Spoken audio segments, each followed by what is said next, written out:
Long ago, the Great Mystery, or Kichi-Manitou, sent a great flood. Many of the animals drowned, but there was one man, Weesakayjack, who survived on a small island with some animals. They worked together to build a great canoe. They rowed the big canoe for many days. One day the rain stopped, but Weesakayjack realized he had forgotten to bring along a piece of the earth to recreate a new world. The only way to get a piece of earth was to dive to the bottom of the ocean. Weesakayjack tied a vine to the Kichiamik, a giant beaver, and told him to dive to the depths of the water for some earth. They waited and waited.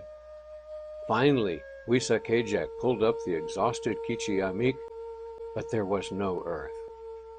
Next he told Ningig, the otter, to dive for the earth, but the same thing happened. Finally, the Wajusk, or muskrat, offered to try. Weesakayjack lowered the vine, and the muskrat went down and down, further into the ocean.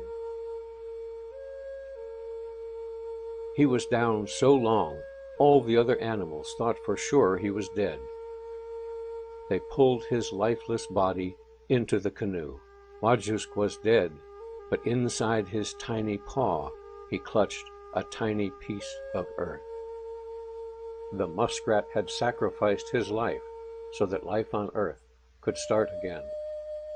And then Turtle came forward and offered to bear the weight of this piece of earth so it can grow. Suddenly, the wind blew from the four directions, and the tiny piece of earth on the turtle's back began to grow. It grew and grew until it formed an island in the water. After a while, the four winds ceased to blow, and the waters became still. A huge island sat in the middle of the water, and today that island is known as North America, the land the First Nations have lived on for thousands of years.